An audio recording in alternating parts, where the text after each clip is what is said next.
Hello, people. This is our first class of your GS paper 4, that is Ethics, Integrity, and Aptitude.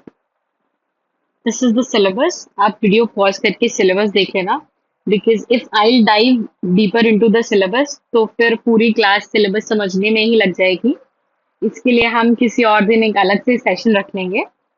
I have given the syllabus both in Hindi and English medium, तो किसी के लिए एक issue नहीं होगा. आप इसको आराम से वीडियो पॉज करके देख लेना या फिर आप इसका स्क्रीनशॉट ले लेना if you are not already aware of the syllabus or you are not having it with you. What I will be doing is मैं आपको 3 पार्ट्स में सिलेबस कंप्लीट कराऊंगी. एक होगा हमारा theory part, next will be the application part and other part will be case studies.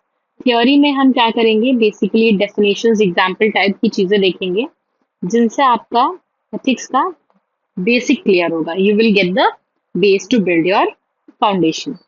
उसके बाद हम application part देखेंगे जहां आप इन थियोरीज को, आपके एथिक्स पार्ट को अप्लाई करोगे and then we will go to case studies. वहां पे हम कुछ केस स्टडीज सॉल्व करेंगे और आपका सिलेबस कंप्लीट हो जाएगा. पेपर बाकी सारे मेंस के पेपर के जैसा ही है. 250 मार्क्स का आपका मेंस का पेपर होता है.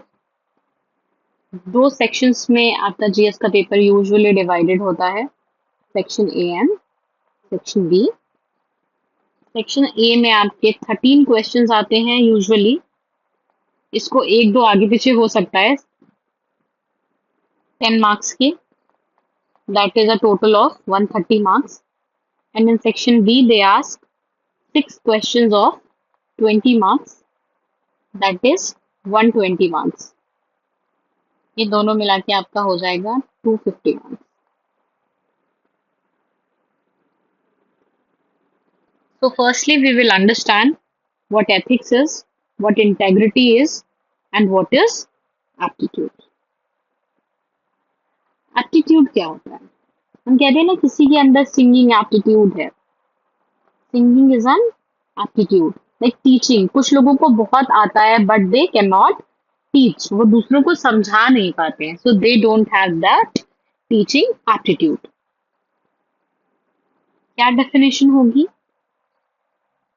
Aptitude is a specialized ability. किसी किसी में जो स्पेशलाइज्ड एप्टीट्यूड, स्पेशलाइज्ड एबिलिटी होती है, दैट इज कॉल्ड एप्टीट्यूड. और proficiency in certain areas, certain specific areas.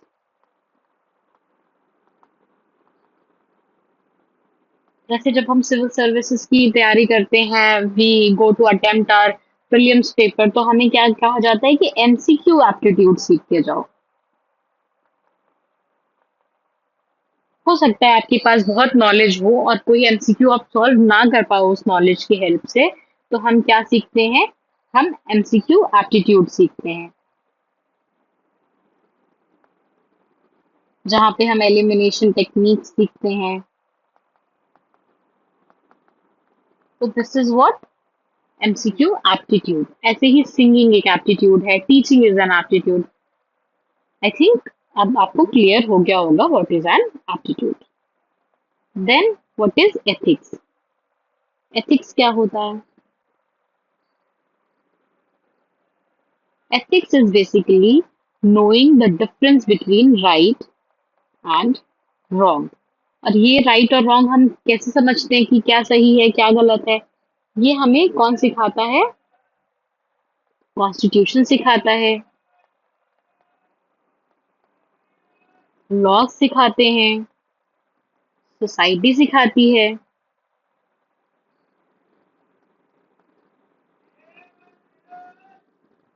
So ethics is a prescriptive code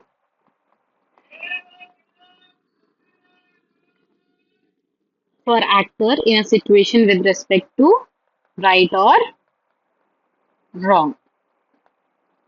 ये कौन प्रिस्क्राइब कर रहा है? इसके प्रिस्क्रिप्शन के डिफरेंट सोर्सेज हो सकते हैं. कॉन्स्टिट्यूशन हो सकता है, कई लॉज हो सकते हैं, सोसाइटी हो सकती है, फैमिली हो सकती है, school can also be a medium. तो ये सारे सोर्सेस क्या करते हैं, हमें प्रिस्क्राइब करते हैं, हमारे अंदर वो नॉलेज डालते हैं जिससे हम सीखते हैं कि क्या सही है और क्या गलत है। And what is integrity? Integrity is when you follow this right along time and space. जब आप इस सही को चुनते हो किसी भी समय या किसी भी सिचुएशन में, वो क्या है? इंटेग्रिटी है। That is integrity. Let's see an example of integrity. Doctors ethics क्या कहता है? Doctors ethics says that a doctor must prescribe generic medicine. Doctor को जेनेरिक मेडिसिन प्रेस्क्राइब करनी चाहिए। बट अगर डॉक्टर आपको जेनेरिक मेडिसिन नहीं, ब्रांडेड मेडिसिन लिख करके देता है, प्रेस्क्राइब करके देता है, तो दैट इज नॉट इलीगल, वो इलीगल नहीं है। But if he always prescribes generic medicine, then ये क्या शो करता है? डॉक्टर की इंटेग्रिटी शो करता है। आई होप इट इज क्लियर। अगर आपको कुछ भी इशू है तो आप वो मुझसे पूछ सकते हैं। What are the challenges of this paper? इस पेपर के चैलेंजेस क्या हैं? Understanding the demand of the question. कई बार क्या होता है, क्वेश्चन बहुत लंबा होता है, लैंग्वेज थोड़ी कॉम्प्लिकेटेड होती है, तो हम क्वेश्चन की डिमांड को ही नहीं समझ पाते। इसीलिए what we will be doing is, हम सिलेबस का जो टॉपिक करते जाएंगे उसके साथ के क्वेश्चंस मैं आपको प्रैक्टिस कराते जाऊंगी।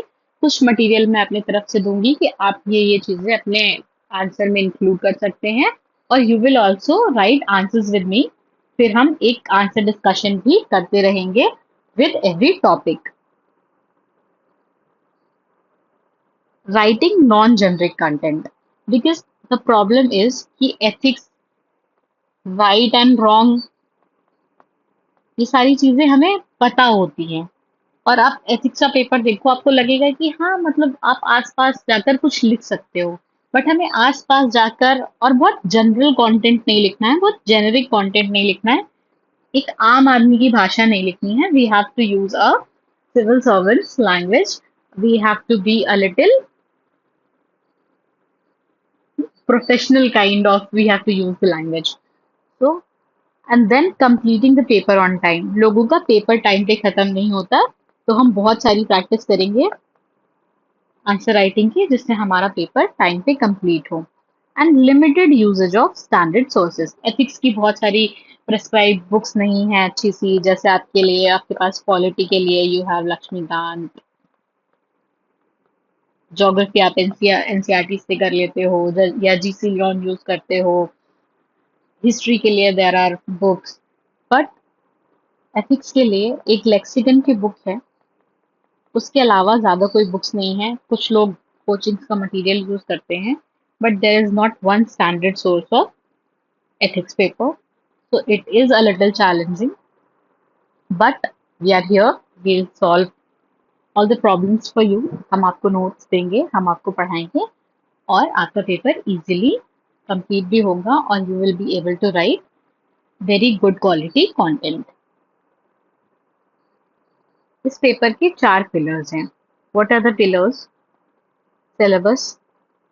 सिलेबस ऑलरेडी बहुत डिकंस्ट्रक्टेड है, आर्ट एंड कल्चर की तरह, या फिर मैं कहूँगी पॉलिटी का भी सिलेबस बहुत अच्छे से दिया हुआ है यूपीएससी ने मेंस में। बट आप जब एथिक्स का सिलेबस देखोगे, इट इज़ वेरी वेल डिकंस्ट्रक्टेड। मैं एक क्लास अलग से लूंगी एथिक्स का सिलेबस पढ़ाने के लिए। जितना सिलेबस में है, हमें बस उतना ही करना है। सब टॉपिक्स बहुत अच्छे से क्लियरली दिए गए हैं। हम बस एक एक टॉपिक पढ़ेंगे, उसका सब टॉपिक पढ़ेंगे, and we are clear. PYQs, PYQs are very important. Direct repetition भी देखने को मिलता है ऑफ क्वेश्चंस, और थीम्स तो रिपीट होती ही होती हैं। टर्मिनोलॉजीज, जैसे हमने देखा कि कुछ थ्योरी पार्ट है, सारे जो भी टॉपिक दिए गए हैं उन सबकी हम डेफिनेशंस क्लियर कर लेंगे। That will help a lot. We will prepare them in advance. So you have to prepare the content in advance, prepare the content in advance। हम definitions, examples, reports, या जो भी डेटा इन जनरल हमें quote करना है, वो सब advance में प्रिपेयर करके चलेंगे. Examples I have written here. We have seen the difference between ethics, integrity and aptitude, what these terms mean. और फिर आगे जैसे जैसे हम सिलेबस में आगे बढ़ते जाएंगे वैसे वैसे आपको ये चीजें और क्लियर होती जाएंगी. So firstly we will understand values, attitude, morals and ethics. Values, attitude, morals और ethics क्या हैं? जब तक मैं आपको इन सब के बीच का डिफरेंस नहीं बताती, you will consider all these as same. VAME. ये VAME क्या है? These are the concepts. ये क्या है? अवधारणाएं हैं. What are they made up of? किससे बनती हैं? अवधारणाएं किससे बनती हैं? अवधारणाएं बनती हैं उनके कैरेक्टरिस्टिक फीचर्स क्या होते हैं, उनकी विशेषताएं क्या होती हैं, whether they are static or dynamic, whether they are culture specific or universal, absolute or relative, subjective or objective, और उनके बीच का इंटर रिलेशनशिप क्या है, and how do they develop. Let's see. These concepts are mental constructs which act as instrument for behavior regulation. ये concepts क्या हैं? ये mental construct हैं जो क्या करते हैं, हमारे बिहेवियर को रेगुलेट करते हैं. कौन सी कॉन्सेप्ट्स? वैल्यूज, एटीट्यूड, मॉरल्स और ethics. That is we will consider अभी इनको VAME. VAME क्या है? दीज आर मेंटल कंस्ट्रक्ट्स जो हमारे बिहेवियर को रेगुलेट करते हैं. कैसे रेगुलेट करते हैं? They influence our choices. आपकी वैल्यूज क्या है वो बताएगा कि आप क्या चूज करते हो. आपका एटीट्यूड क्या है? It will reflect in your choices. Same is with the morals and ethics. Let's see an example.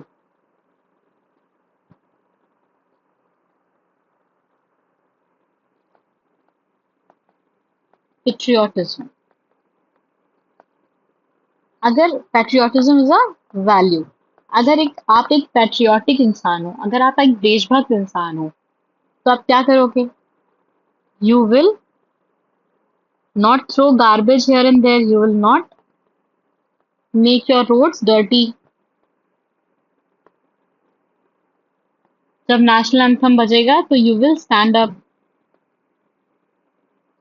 ये सारी चीजें क्या है? आप ये क्या कर रहे हो? आप ये कॉन्शियस चॉइस ले रहे हो. ये कॉन्शियस चॉइस आपने क्यों ली? Because you are a patriotic person, right? They guide your decision making. ये डिसीजन आपने क्यों लिए? Because you are patriotic person. They will direct your behaviour. इस डेफिनेशन को आप किसके लिए चूज कर सकते, कहाँ यूज कर सकते हो? You can use it for all the four concepts. Attitude के लिए, अगर आपका पॉजिटिव एटीट्यूड है तो आप उस तरह से चीजें देखोगे. अगर आपका नेगेटिव एटीट्यूड है तो आप उस तरह से चीजें देखोगे. The same is with the morals and ethics. What are they made up of? Values, attitude, morals और एथिक्स किससे बनते हैं? बिलीफ से. आप किन चीजों पे विश्वास करते हो और किन चीजों पे विश्वास नहीं करते हो. इमोशंस से, आपकी भावनाएं किस चीज के प्रति कैसी हैं. और एक्शन टेंडेंसी से, कि आपकी कुछ भी करने की प्रवृत्ति क्या है. Now we will understand what is belief, emotion and action tendency. मैं आपको बीच में नहीं छोड़ूंगी, मैं आपको बताऊंगी कि बिलीफ, इमोशन और एक्शन टेंडेंसी क्या है. Belief. Belief is an internal feeling that something is true or not. ये भी ऐड कर लेते हैं यहाँ पे. You are going for an exam. आप जो है एक एग्जाम देने के लिए घर से निकलते हो. ये सड़क है, आप यहाँ आए, आगे बढ़े, आपको एक काली बिल्ली रास्ता काटते हुए दिखी. A black cat crossed your way. अब आपके अंदर ये फीलिंग आई कि बिल्ली रास्ता काट के गई है, अब पता नहीं क्या होगा, एग्जाम आज गड़बड़ हो सकता है. This is an internal feeling कि ये सही है. और कुछ चीजों में मतलब ये हो सकता है, दिस इज एन एग्जाम्पल, कुछ चीज ऐसी है कि आपको लगेगा कि नहीं ये तो गलत है. वो आपकी इंटरनल फीलिंग होगी. This can be rational also और इरेशनल ऑल्सो. तो बिल्ली रास्ता काट के गई, दैट इज रैशनल और irrational. Most of you will say irrational, but some people will say कि रैशनल है. नहीं, हमारे दादाजी के साथ हुआ था, हमारी आंटी के साथ हुआ था, but this is not scientifically proven, तो वी विल से कि ये इरेशनल है, but you have a feeling, आपको पता है कि इरेशनल है, फिर भी most of us will stop, drink water और लेट समबडी पास, उसके बाद हम जाएंगे। तो this can B rooted into something which is verifiable, जिसको वेरीफाई किया जा सकता है, और something which is totally irrational. So your belief can be based on something that is verifiable, जिसको प्रूफ किया जा सकता है, और टोटली irrational, जो कि पूरी तरह से गलत है, या fact that is not based on any fact. तो आप ये ऐसी चीजों में निहित हो सकता है जो सत्यापनीय है या पूरी तरह से तर्कहीन है। तर्क सांगित हो सकता है और तर्कहीन हो सकता है। Beliefs are the ideas or viewpoints held by a group or society or an individual. तो विश्वास क्या हो सकता है? एक पूरे समूह का हो सकता है, पूरे समाज का हो सकता है, या किसी एक व्यक्ति का हो सकता है। Now, I'll also tell you people faith. How is belief different from faith? Faith क्या होता है? ये एक स्टेप और चला जाता है। Faith goes a step beyond. It is deep, unwavering belief even in absence of evidence or in face of doubt, जैसे कि religion. जब बात religion की आती है तो आप बिल्कुल absence of evidence में भी अपने religion पे विश्वास रखते हो। ये क्या है? faith है। belief is easy to change, किसी का belief change करना आसान है, but faith is very strong and it is not easy to change. Emotions, भावनाएं क्या हैं? Emotions are feelings. ये क्या है? अनुभव है। It is a reaction to the event. किसी इवेंट के लिए जो रिएक्ट हम करते हैं वो क्या होता है? इमोशंस। घटनाएं आंतरिक या बाहरी जो होती हैं, इंटरनल और एक्सटर्नल, हमारे साथ कुछ भी होता है उस पर हम जो प्रतिक्रिया देते हैं, दैट इज आर इमोशंस। कहीं लड़ाई हो गई और आपको गुस्सा आ गया, you got angry. Anger is what? Emotion. But कोई इवेंट हुआ, लड़ाई हुई, उस इवेंट से आपको गुस्सा आया, रिजल्ट आया, एक इवेंट हुआ, आपके बहुत अच्छे मार्क्स आ गए, यू बिकेम वेरी हैप्पी। आपका कोई पार्टनर है, you are in a relationship, आपकी उनसे लड़ाई हो गई, तो क्या हो गए? सैड हो गए, बहुत बुरा हुआ आपके साथ। तो इमोशंस क्या हैं? These are feelings that are reaction to a particular event. भावनाएं एक अनुभव है जो कि किसी घटना पे आपकी प्रतिक्रिया होती है, which result into some kind of bodily arousal, जिसकी वजह से शरीर में कुछ उत्तेजना होती हैं। जैसे आप नर्वस हुए, आपको शिवरिंग होने लगी, आपको स्वेटिंग होने लगी। आप बहुत दुखी हुए, आपने रोना शुरू कर दिया, आपके आंसू आ गए। तो आंसू क्या है? एक बॉडीली अराउजल है। स्वेटिंग क्या है? बॉडीली अराउजल है। Shivering and sweating both are bodily arousal. Emotions often are expressed through action. Emotions कैसे एक्सप्रेस किए जाते हैं? किसी एक्शन के द्वारा। If emotion are express through adequate action, अगर वो सही एक्शन कर रहे हैं आप, तो it gives you a sense of relief. रोने के बाद एक सेंस ऑफ रिलीफ फील होता है ना। आपने अगर सही चीज पे रोया, आपको दुख हुआ, आपने रो लिया, तो क्या हुआ? आपको सेंस ऑफ रिलीफ मिल गया। आपको गुस्सा आया, लड़ाई हुई, आपको गुस्सा आया, आपने सामने वाले को डांटा, अपनी बात ठीक से एक्सप्रेस की, तो what happened? You got a sense of relief. Action tendency. Now what's action tendency? Action tendency क्या है? Tendency refers to the desire of action, not necessarily it will result into action. क्रिया प्रवृत्ति किसी कार्य को करने की इच्छा है, किंतु किंतु यह आवश्यक नहीं कि इच्छा वास्तव में क्रिया में परिणत हो। जरूरी नहीं है कि वो एक्शन में कन्वर्ट हो। आप सड़क पे जा रहे थे, ये एक गाड़ी थी और आपकी गाड़ी आगे जा रही थी, इन्होंने आपको पीछे से आके टक्कर मार दी, आपको बहुत जोर से गुस्सा आया, आपने गेट खोला और गुस्से में बाहर निकले कि आज तो इस पीछे वाले को मैं पीटूंगा, और मैं इतना पीटूंगा ना कि उसका हाथ पैर तोड़ दूंगा। बट आप जब गए, तो वो 4 लड़के थे, बढ़िया एकदम हट्टे कट्टे। और आपने देखा कि अगर गलती मेरी, इनकी भी गलती है और फिर भी अगर मैंने इनसे झगड़ा किया तो इनको तो कुछ नहीं होगा, पिट के तो मुझे ही घर वापस जाना है। आपको एक्शन टेंडेंसी क्या है, जो आपको गुस्सा आया, आपने सोचा कि आप उनको मारोगे, आप मार भी सकते थे और आप इनको देख के डर गए और आपने इनको नहीं मारा।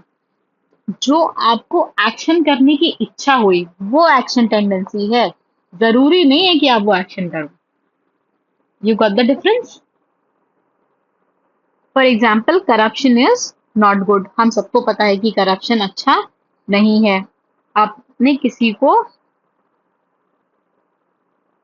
भ्रष्ट व्यक्तियों के प्रति घृणा और निष्विश्वासन की भावना हमारे अंदर उत्पन्न होती है। आपने किसी को देखा कि वो करप्शन कर रहा है, आपको फीलिंग ऑफ डिसगस्ट या इमोशन ऑफ डिसगस्ट आपके अंदर आया, बट आप जरूरी नहीं है उसके अगेंस्ट एक्शन लो। आप एक्शन लेना चाहते हो पर जरूरी नहीं है कि आप action low.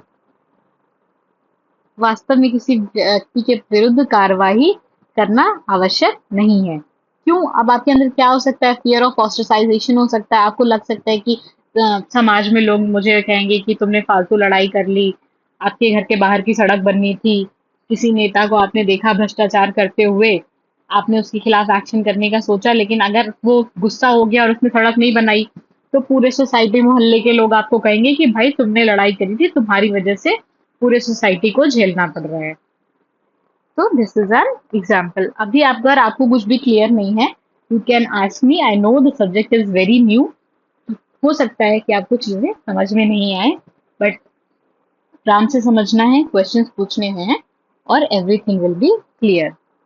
What are values? Values क्या है?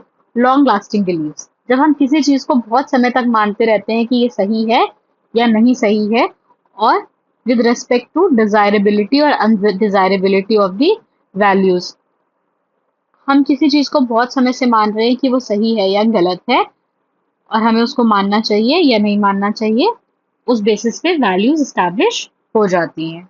दीर्घकालीन विश्वास, जो इच्छनीयता या अविचारिता के प्रति प्राथमिकताओं पर आधारित होते हैं, इन्हें मूल्य कहते हैं। और बिलीफ्स की वजह से इमोशंस नहीं, विल बी वैल्यूज। बिलीफ्स की वजह से क्या होता है? वैल्यूज बनती हैं, मूल्य। जैसे आपका बिलीफ है कि लाइंग इज रॉन्ग, झूठ बोलना गलत है। वैल्यू क्या हो गई? ट्रूथफुलनेस। झूठ बोलना गलत है, चोरी करना गलत है, स्टीलिंग इज रॉन्ग। ये आपकी बिलीफ थी। तो वैल्यू क्या बनी? ऑनेस्टी। आप ईमानदार व्यक्ति बन गए। Cheating is immoral. आपको लगता है कि चीट करना गलत है, तो आपकी वैल्यू क्या है? Loyalty. Women is weak and needs to be taken care of. औरतें कमजोर होती हैं और उनका ध्यान रखना होता है। इसको मैं थोड़ा और गंदे सेंस में कह सकती थी, patriarchy. The value is patriarchy. अभी वैल्यूज क्या है? वैल्यूज इंडिविजुअल लेवल पे अलग होती हैं, फैमिली लेवल पे अलग होती हैं, कॉन्स्टिट्यूशनल वैल्यूज अलग होती हैं, societal values are different, then organisational and then professional. व्यक्तिगत, परिवार, संवैधानिक मूल्य, सामाजिक, संगठनात्मक और व्यावसायिक। Let's see. इंडिविजुअल लेवल पे a person can be honest, can be of a man of integrity, loyalty, empathy, etc. Family level पे respecting elders, बड़ों का सम्मान करना, solidarity, discipline। कॉन्स्टिट्यूशन में liberty, equality, fraternity, etcetera. Society में individualism, collectivism. कोई society जो है आपकी इंडिविजुअलिज्म को प्रेफर करती है, कुछ सोसाइटीज होती हैं जो कलेक्टिविज्म को प्रेफर करती हैं। जैसे हमारी जो इंडियन सोसाइटी है, it prefers collectivism. Western society prefers individualism. जो वेस्टर्न सोसाइटी है वो क्या, व्यक्तिवाद को और भौतिकतावाद को प्राथमिकता देती है, और जो इंडियन सोसाइटी है वो सामूहिकता को, आध्यात्मिकता को प्रेफरेंस देती है। देन ऑर्गेनाइजेशनल लेवल पे कोई ऑर्गेनाइजेशन ऐसा है जो प्रॉफिटेबिलिटी को सबसे ऊपर रखता है, उनके लिए प्रॉफिट सबसे इम्पोर्टेंट है। किसी के लिए वर्कर्स और एम्प्लॉयज का सेटिस्फैक्शन इम्पोर्टेंट है। जैसे हम जब टाटा की बात करते हैं तो टाटा के जो एम्प्लॉयज हैं वो बहुत खुश रहते हैं। किसी के लिए कस्टमर सेटिस्फैक्शन सबसे ज्यादा इम्पोर्टेंट है, तो किसी के लिए कॉन्फिडेंशियलिटी, गोपनीयता बहुत इम्पोर्टेंट है। ऐसे ही प्रोफेशनल लेवल पे इंजीनियरिंग, सेफ्टी, सस्टेनेबिलिटी। अभी there is one more thing in values. Values में क्या है, हायरार्की ऑफ वैल्यूज होता है कि आप किस वैल्यू को कितना प्रेफरेंस देते हो सकता है कि आप एक ऑनेस्ट इंसान हो, पर कहते हैं ना कभी कभी किसी झूठ से किसी का घर बसता है तो अच्छा है, तो आप वहां अपनी ईमानदारी छोड़ देते हो, तो आप वहां पे ईमानदारी को कम वैल्यू दे रहे हो। जैसे हम यहाँ पे एग्जाम्पल लेते हैं भीष्म पितामह का। भीष्म पितामह, महाभारत में जो भीष्म पितामह थे, he was a very learned man, और वो विमेन्स की रेस्पेक्ट भी करते थे, स्त्रियों का सम्मान भी करते थे। बट जब द्रौपदी का अपमान हुआ था सभा में, तो उन्होंने द्रौपदी के सम्मान की रक्षा नहीं करी। He didn't stand up for Draupadi's respect, और उन्होंने उनकी इंसल्ट होने दी। क्यों? क्योंकि उन्होंने जो कौरव प्रिंस था दुर्योधन, उसके प्रति समर्पण की अपनी शपथ ली थी। उन्होंने अपने उस प्लेज को, अपने उस शपथ को जो उन्होंने अपने नेशन के लिए लिया था, उसको अपनी हायरार्की में ऊपर रखा, रादर देन रेस्पेक्टिंग और standing up for a females respect. तो ये क्या हो गया, हायरार्की ऑफ वैल्यूज हो गया। I hope it is clear to you people. अगर कोई भी डाउट है तो you can come to me again. फिर मॉरल्स। मॉरल्स क्या हैं? Principles of right behaviour which we use to judge the goodness or badness of a human character। अच्छे behaviour के, सही आचरण के सिद्धांत जिनके माध्यम से हम किसी व्यक्ति के चरित्र की अच्छाई या बुराई का मूल्यांकन करते हैं। किसी का बिहेवियर, किसी के सही बिहेवियर के प्रिंसिपल्स जिनके बेसिस पे हम उसकी अच्छाई या बुराई को जज करते हैं। These are the values, it is the value held by an individual। Morals क्या होते हैं? इंडिविजुअल होते हैं। अभी आपको मॉरल्स और एथिक्स में जब मैं डिफरेंस बताऊंगी तो यही बताऊंगी कि मॉरल्स आर इंडिविजुअल और एथिक्स जो है दे आर एट प्रोफेशनल और कलेक्टिव लेवल। मूल्य वो है जो व्यक्ति के किसी कार्य के सही या गलत होने के संबंध में है। अब मॉरल्स की सोर्सेस क्या हो सकते हैं? They can be internal. Why do we follow it? हम मॉरल्स, अपने मॉरल्स क्यों फॉलो करते हैं? Because we believe that something is right, because it is an internal feeling. Morals का सोर्स क्या है? इंटरनल है। तो जिस चीज को हम मानते हैं कि सही है या गलत है, उसके बेसिस पे हम क्या फॉलो करते हैं? अपने मॉरल्स को फॉलो करते हैं। What if we deviate from it? अगर हम इससे डेविएट होते हैं तो क्या होता है? It might lead to remorse और गिल्ट। हमें पछतावा हो सकता है, गिल्ट हो सकता है, पश्चाताप हो सकता है। Flexibility. Morals are highly subjective because they vary from individual to individual. Morals जो है सब्जेक्टिव होते हैं क्योंकि वो व्यक्ति से व्यक्ति पर, it depends upon a person. Individual to individual morals आपके अलग हो सकते हैं। Now come to ethics. Ethics क्या है? One of the source of ethics is norms. Ethics का एक सोर्स क्या है? नॉर्म्स। नॉर्म्स क्या होते हैं? मानदंड, जो हमारे लिए कोई एक्सटर्नल फैक्टर चूज करता है।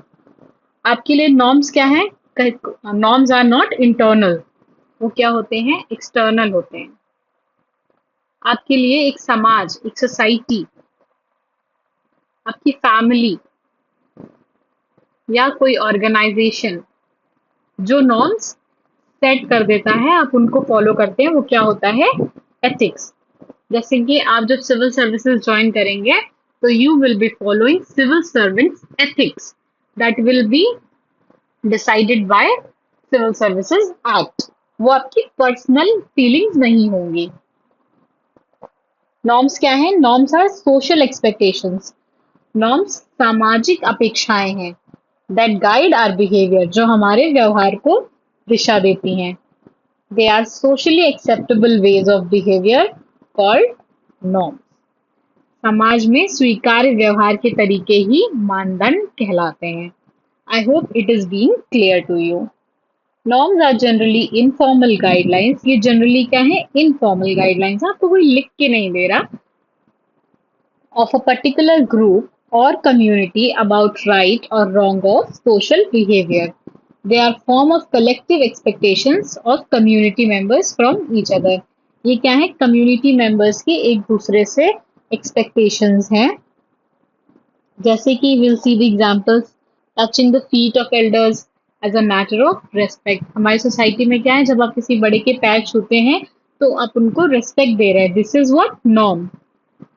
अगर आप उन्हें रेस्पेक्ट करते हैं और पैर नहीं छू रहे हैं तो कुछ लोग ऑफेंड हो जाएंगे इस बात पे कि आपने पैर नहीं छुए, मतलब you do not respect them. Arranged marriage is also a societal norm. Caste endogamy, कि आप कास्ट में ही शादी करो तभी आप अच्छे हो। These are expectations of society from you. Girls are younger than boys in a marital alliance. आज भी लोग इन चीजों में मानते हैं। अब एथिक्स के सोर्सेज क्या क्या हो सकते हैं?